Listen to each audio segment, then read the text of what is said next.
Hi guys, so mom's going to work. Tell them what you're doing, mom. Right, guys. My weekend job is I'm a host. I do MC. I MC events. So if you want me to be at your party and party with you, holla at Manine. With all your banter. With all my banter. And I'm just getting ready as we speak. I love my job. I love hosting. Hosting is fantastic. So it's a hobby which also gives me an income. And because I like meeting new people and hearing their stories, it's another option. It's another way of meeting people. So yeah, that's what I'm going to be doing today. I'm going to try and vlog it so you can see me in action. I'm saying I'm going to try and vlog it. I won't be able to vlog it. I'm going to try and ask Coco to vlog. If we cannot vlog, we're going to try and Snapchat and get the bits and pieces and make a video with the Snapchat. So yeah, that's what I'm doing today. So Mercy, what has been happening in your life? What's been happening in my life? Yeah. Nothing much, mom. Macy's, as you can see, Macy's belly has now got a mind of its own, guys. I feel like it grows every day. It's now loud and proud and in your face. And before, she was very much conscious about the size of her belly. I don't think she cares anymore. I don't even care anymore. Even if you want to suck in here, you can't even do that anymore. Yeah. Whereas before, Because I'm thinking, imagine if you're ending this away from me. What would you be doing now? You just wake up one morning. I wouldn't be around. I'd like when I first found out I was pregnant, guys. When mom came home, I was hiding from her. I didn't even want to talk to her because mom's got that thing where she like knows us so well. Even what I don't know about myself, she knows. So I thought she was gonna be like you. And you know the thing is that these guys think I know them so well, but I know their patterns. So if they're up to some bookie rubbish, I know. So I will know. And especially Messi is the worst. I can't hide anything to save my life. But I always wondered how in Africa the people manage to keep their pregnancies away from their parents until they like give birth. Because people only ever used to find out they're pregnant when it's now hurting and they're in labor. Yeah, one of my cousins did that, you know. Really? They were such a Christian family, you know, and my auntie, her mom, she would never message, you know, those people will go to church every day, they don't even talk to boys, so she gets pregnant, right, and she hid the pregnancy. Let's call her Linda for this. Oh, guys, story time. So Linda, you know, whenever I used to go to Linda's house, you know, we used to go to church every time, we would fast all the time. So anyway, I would go to Linda's house, we'd go to church, we'd be fasting, everything. So that day I was at their house, right, and we're getting ready, swapping clothes as you do when you're teenagers. I didn't see anything. You know when you look at your cousins, because she used to be skinny anyway, I couldn't see her pregnancy, so I'm sure the mom didn't see. Well, I can't say I was the best pregnancy spotter anyway. So we're there, we're getting ready, guys, getting ready, and then she goes, oh, my ear and part of my knee is hurting. And then I said, oh, okay, sit down a bit. And then she sat down a bit, then she stood up and we carried on getting dressed, and she goes, oh, my ear again and my knee. And then I was like, okay. So anyway, we're not going to go then. We're going to go around 2, but this was around 12, right? So we're getting ready. So we're all dressed up now and we're sat in the house. And she goes, my ear and that knee now has come all the way to the bottom of my tummy. And she's screaming in agony, guys. And it just went from 0 to 100 in less than 10 seconds. So I called her mom, my aunt, and I called her. So she genuinely thought it was an earache? Then the mom comes and she says, in the name of Jesus, oh spirits, I bind you in the name of Jesus. Like he's speaking in tongues, and the dad is there, and they're saying, let's form a shield of prayer. We're holding hands, and she's in the middle, and this pain goes. And she's normal now. And the mom is like, thank you, Jesus. Thank you for healing my daughter. And then, we're just sitting around and the mom is saying, are you okay? And she starts again. We go into another ring of prayer, guys, tongues, everything, Jesus, whatever. And this pain, at this point, she can't even sit up. And he's like, Mom, I need to lie down. And then the mom is like, crying and going, Jesus, you cannot take my child away. I've served you. I've been a Hannah to you in the name of Jesus. My aunt is praying, and at this point she's jumping up and down. And she wasn't a small girl as well. And the boobies are going all over the place, and she's praying. I'm getting scared. I'm thinking, Linda is going to die today. And then she lies down, and the dad goes, you know what, we've done enough prayer. I'm calling the ambulance. So the ambulance is called. And the mom is still praying.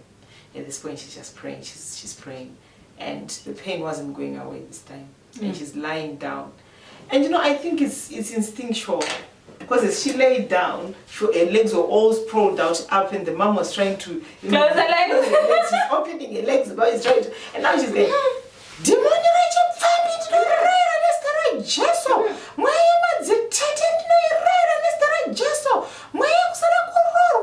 she's still opening her legs, and the mom is closing them. And anyway, the ambulance guy comes, and at this point my aunt is besides herself. So with the pain, when it started, what was happening? And she was going up and down my leg, and she was like, okay. And was it continuous or was it stopping? And she was like, it would stop. And it was like, for how long? And it was like, for like 10 minutes, and then it would start again. So how long did this happen? Have you been feeling this pain? It's just like when I was sleeping last night, the pain was coming, but it came before I went to bed. Then I didn't feel it again till this morning. And then so it's now progressed to like roughly after every 10 minutes. And then after that, the pain is not going away. And then, so my auntie is just, just wondering, why is this man asking these many questions? Anyway, this guy goes, I think I know what it is. Take off your panties, young girl. At this point, my uncle leaves the room, and I was not leaving for no one. You were that guy. I was not leaving. So I sat there. She takes off her knickers, and this man says, open your legs wide, and she opens. And then this ambulance guy goes, you're 10 centimeters dilated, you've got to give birth. And my auntie was like, birth to what? And this man was like, to your child, Ambwe. And then my aunt was like, Linda, come. And this man was like, can we shout at her later? We need to deliver this baby. Can you get me towels and everything? And at this point, no one, when you're just like that fly on the wall, no one noticed I was in there. The amount of commotion, I was just missed completely. So I sat there by the bed just waiting. And then at this point, she was actually laboring, guys. And then she's being told what to do by this man, who was very gifted, I should say. Can you imagine back there in Zimbabwe, he didn't even have any equipment or anything. He just managed to know that this girl was pregnant by just listening to her narrative. So then she lies there. And then within the next... How old were you, Mom? My cousin was 14. We were about the same age. I was a bit older than her. So I could have been 15 and she was 14. I should have not laughed that loud because 2 years later it was me. But anyway, I did have a field day. So I sat there, and then this man is going, I don't want to cut you. I want you to relax and push this baby out naturally. And then she pushes out the baby. So the mom is running around getting towels. She comes back into the room, and the baby's like, Nyah. My auntie could have fainted. Her face went grey. There was nothing to put onto this baby. And then she just literally gathered, that we call them zambias in my language, the Thai material. Yeah. And then she gave it to the baby. And then my uncle, who's very level-headed, I should say, my uncle is that man who is so calm. Yeah. He is so calm. So he comes in, and then, my auntie had cut the umbilical cord. My cousin is just sprawled by the side, just not knowing what is happening. And no one at this point still has noticed me. Hello, you're getting all the tea. You know when you're living on borrowed times and you're just thinking, I hope I'm not noticed. I really want to see what is going to pan out. I want to see the end of this all. And then the baby, my auntie takes the baby, sits with the baby.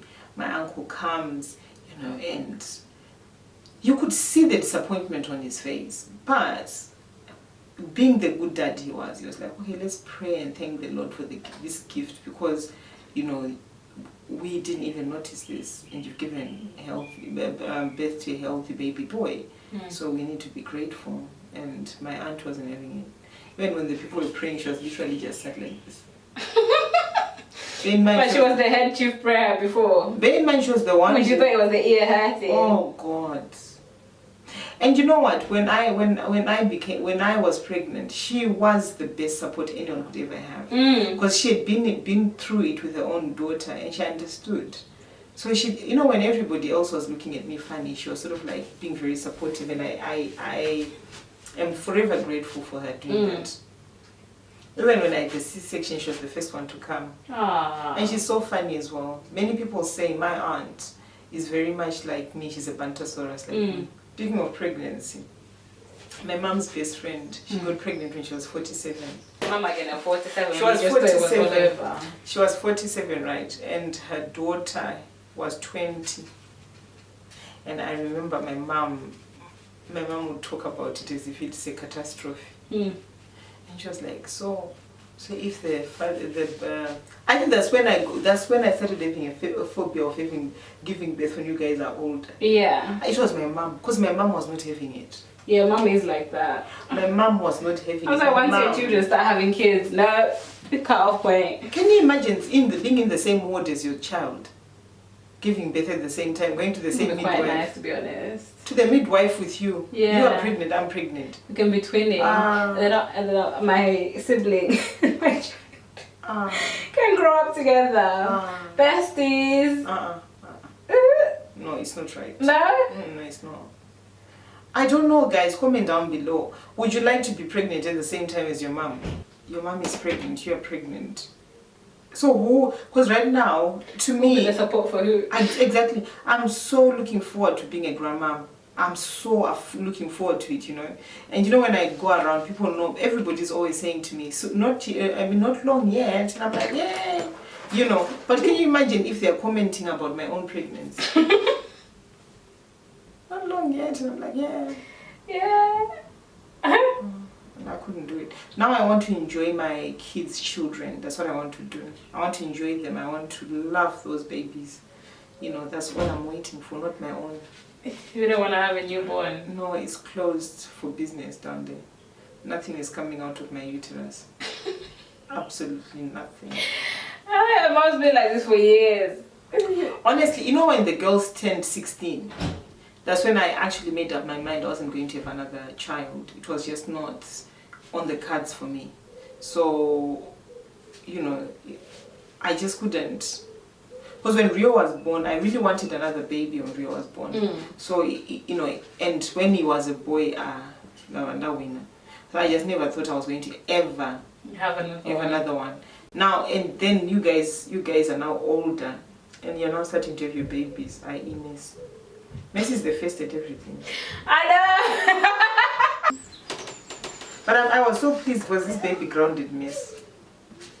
What? This baby was what she needed. But now I can't wait for your daughter to come. And I'm so happy that it's a girl, guys. Sometimes, for my own entertainment, I would like her to be very good for me. When she's with me, we are fine. And when she comes to you, she's so bad. And then you call me crying and I'll be like, Messi. That's what you used to do. The other day, I was doing my makeup and then Kirk was in the back. And then I wasn't paying attention. How the foundation is. And I wasn't paying any attention. So then I looked at myself. Because even when I wear it, mom's like, oh my gosh. Girls that you take out for a date and they order the most expensive things on the menu. That they don't even know. Do you remember that story? Which one? About that guy who went on a date with the girl to the shard? Oh, Mom yeah, knows the I know story. the story. And the girl ordered the £500. £500 And then he more, bruh. never saw her again. No, he never wanted to see her again because he like spent so much money. He was like, nah, this ain't for me still. No.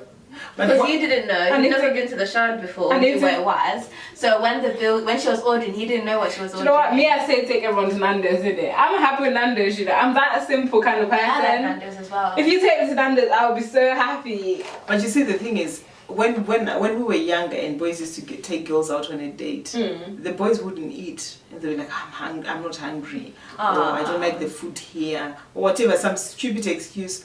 And then the girl would eat and then get the girl into a taxi and then get the girl home and then come back with the taxi and just drop by the corner and walk all the way. Oh, bruv. I've been on a date before and the guy didn't eat, but I didn't think that was He didn't the have money. reason. But that could have been the reason as It well. probably could have been the reason, That's bruh. cute though, isn't Yeah, it? yeah. That they would literally like let you eat. I Boys these days are not gentlemen at all. No, but it's because you go for the boys that you like, you know, the personal trainers, they want to eat all their protein.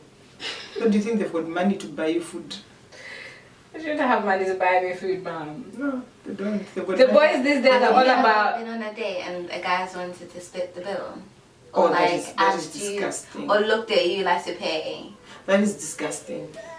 That is It's such a Caucasian thing though, because they come out with calculators. No, white guys only do that when it's not a date or if you ask them. Yeah, but Like if my friend asked me to go out, yeah, But I'm expecting them to pay. no, but how I grew up, even if the man wasn't your man, they still would pay. They would never split a bill with you because it's not a date. Because in other words, you're saying you only pay when there's potential of you touching a bill. I don't think black boys do make you pay. You know, black boys want something after, but they never ever will make you pay To for be a honest, date. I've never been on a date. But they'll and try a and guy's finesse you pay.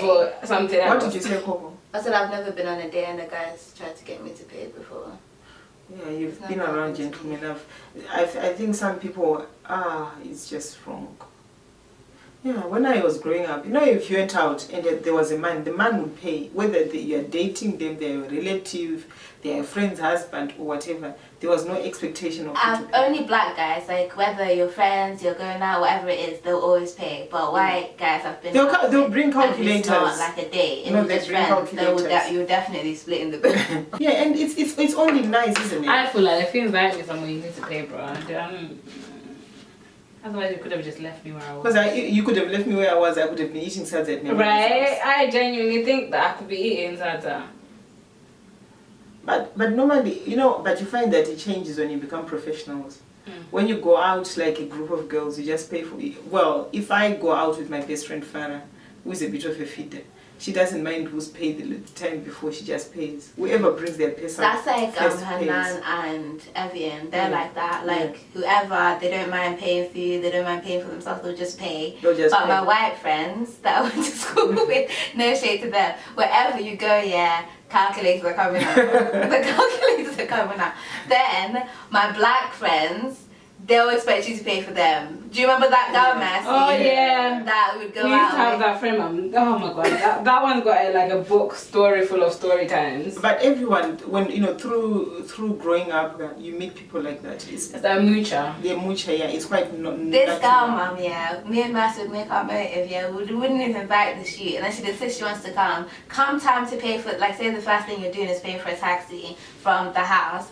Everybody's looking in their purses, Looking yeah, for some looking coins. for coins. She's She'll looking be out the sitting window. at her- Yeah! Because like, no one even invited you, bro. Invited you.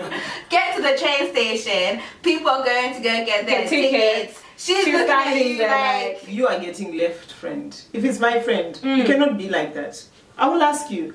Because you say, you know, we didn't invite you because... It got to a point though where you know what Coco's like, mom. Coco's very like, she's got Caucasian like mannerisms, so she doesn't like really like to say anything to people. So she would just do it. But then she got to a point where it like got too much, and she was like, "Listen, here, mate. Did you think that girl even got it? No. No. Should carry on with her ways. Just carry on with her debauchery ways. You know what? That type of I'm so embarrassed for people to pay things for me. I just don't know where to look. Yeah, same. And it's a guy though, you can definitely pay for me. Yeah. If it's a guy, you know what? I'm like this. I don't even feel I'm like looking to the side. I'm looking everywhere else. But your purse. But my purse. I'm that person. I'm actually that person. I will happily admit I am that person. If it's a guy, pay for me. That's what men are for. Men, all they do is take anyway, so they should do is pay for my landers. Yeah. I don't like girls that are like, oh my god, yeah, I will definitely have to squeeze you 50. No, like, whatever. And as soon as I finish eating that meal and drink water, I'm like, have you paid? I wouldn't go somewhere without money though, in case it got peak. Yeah, in case it could get true, that's true. But I always make sure that I have money on me. Otherwise, I'll stay at home. I don't understand girls who will go out with anybody without anything in their purse. What if the person decides so they can go there and get stranded? Yeah. We once when we were young, when we were 14, we were taken by this boy to Wimpy. And you know when I was the third wheel, my friend was the actual date. So we get to Wimpy. I think this guy had budgeted for 2 people. And then the girlfriend is bringing a +1. And I think he was vexed. So the conversation wasn't even flowing. And you know me, I talk for England. I was just talking and eating my burger away. And you could see this guy just looking at the girlfriend and looking at me. And Mom, you died with a date and didn't even bring your own money. She was invited. I was invited by my friend and I saw that this guy's got money. So why was I supposed to bring my money? When you're told, yeah. Sounds legit. Imagine if I tell you that my guy is loaded because you're gonna think, oh yeah, let me bring money for myself. I was 14 as well. Do you think my mom was going to say, would I say to my mom, I'm going to town? Oh, by the way, can you give me emergency money? So I just said, you know what, we'll go. And food at Wimpy, imagine if you had students and you're only 14, it's very expensive. And this boy, I know why my friend invited me. This boy was notorious and he was older. You know how people hear He was gas? a pedophile. Yeah. He was R. Kelly. He was a R. Kelly. You know how people hear gasp when they hear that a 14-year-old is dating a 22-year-old? When I was growing up, it was very normal. It was natural. That was the most acceptable age group. That's what that girl in the R. Kelly movie documentary was saying, that people did that shit all the time. Yeah. So when I was growing up, there was nothing wrong with it. And he was a Uncle pedophile. So he was known for that. So he was actually, so my friend brought me for security because she didn't want to be toshed. So we went there. She's not in the mood for molestation. She wasn't in the mood for molestation. Molestation was not on the table for her. So anyway, guys, we are there, we are sat, we are enjoying our food, and this guy is not talking. So he sat there and he was like, so are you going back after this meal to me? Sort of like saying, I've fed you. I'm like, no. I was like, oh, no. I got time, So then he goes, oh, I want to... Imagine, he knew we were kids because he was like, I think, to be honest, I don't think he was even in his 20s. It must have been in his early 30s. What? Honestly. Oh my gosh. Yeah, he must have been in his early 30s and we're only 14. That is so shocking. So my friend was like, and my friend kept on saying, you are not going to leave me with this guy on my own. So then he goes to us guys, imagine, this is a 30-year-old man, and he goes, can I take you to the Luna Park? Because there was a Luna Park in town, a fair, for some of you people who don't understand what Luna Parks are. A fair. So he takes us to the fair, and then he gives me money to go on a ride. So whilst I was on the highest part of the wheel, guys, I saw him, I saw him walking away with my friend. And my friend is looking. And my friend is looking back going, help! And I'm on the highest part of the wheel. right? No, and I've got like 5 more cycles, guys. God, Mom. And he was walking away later. That's the worst wingman story I've ever had. And the worst wingman goes to Mom. Goes to Mom. And he didn't even run away with her, guys. He literally walked leisurely. He just left me. Because he knew you weren't coming back anytime soon. And I'm just thinking, so I'm just, okay, God, I hope I find them. And the other thing was, I was thinking of 2 things. I didn't have bus fare to go home. So part of it was a selfish reason, and the other one was because I was supposed to protect this girl. So then I'm looking for them everywhere in the fair. I couldn't find them. I'm looking everywhere in the fair. I couldn't find them. So I said, what's the best thing to do? Let me just jump a taxi and go home. Shit. So when I get home, and then I see my mate the following day. Yeah. You know when somebody looks like they've been plucked all over? Oh my gosh. Oh, what a mess. And you know, she lied to me. She was like, oh, nothing happened. We went to the cathedral because we wanted to... This was the favorite story of all the girls I knew. If a girl said to you that they went to the cathedral because they wanted to remember somebody who died or to pray, no, definitely no prayer happened. That is so far-fetched. And It's like that meme, you know that meme, it's like nothing happened, you just watch the movie. Yeah. You know where it's Barbie and all her hair's all mashed up. and she told me in later years, I think when I went back home, when I was in my early 30s, that she paid for my wimpy and hair wimpy and the rays. Wello.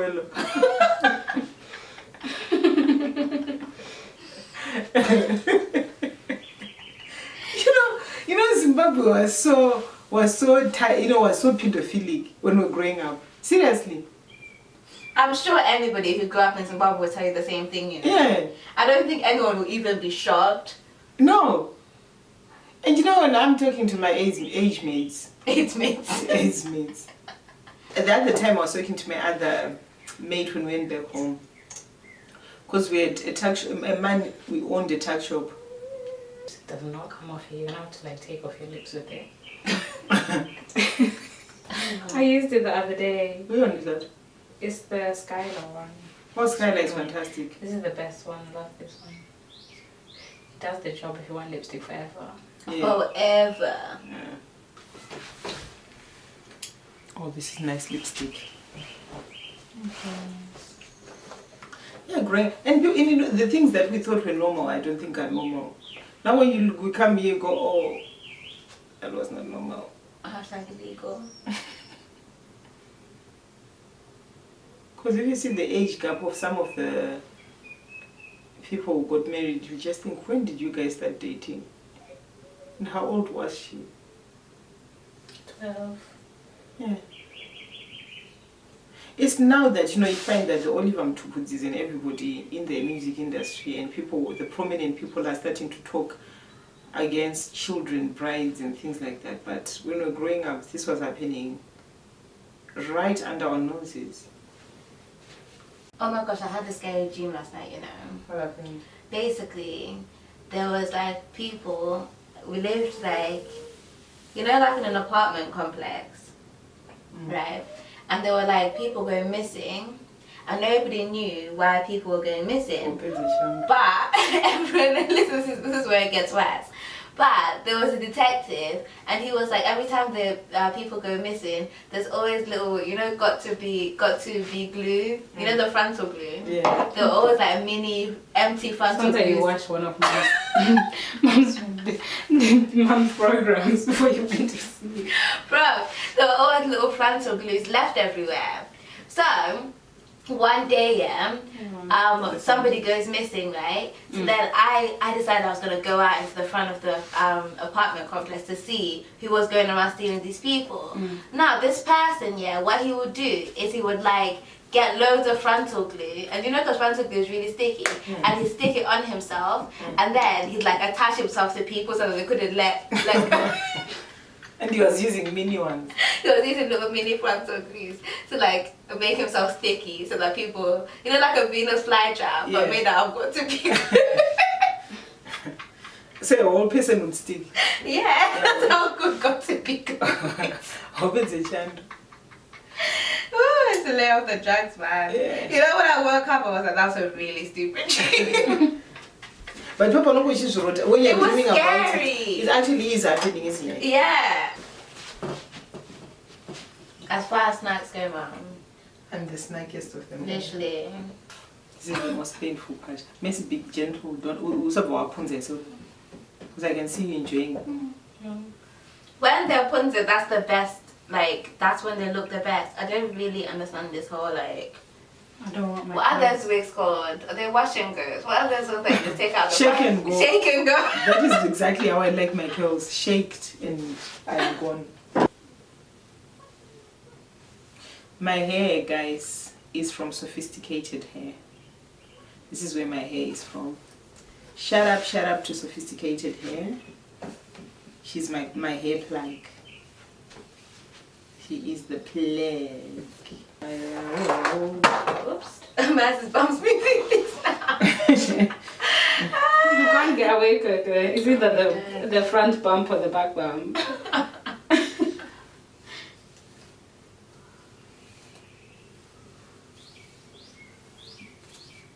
Missy, please do not comb all the curls out. What's the way you're going at it? I might as well just have How straight can she hair. comb out your hair with a brush? Like, come on, mom, be sensible. I am being sensible and I'm just saying what I want. Don't try and don't impunye your kids so that I can say what I want. This is a free country.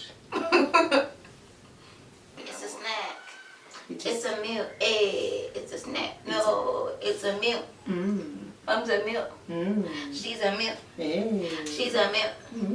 She's a meal. Yeah. Amelie.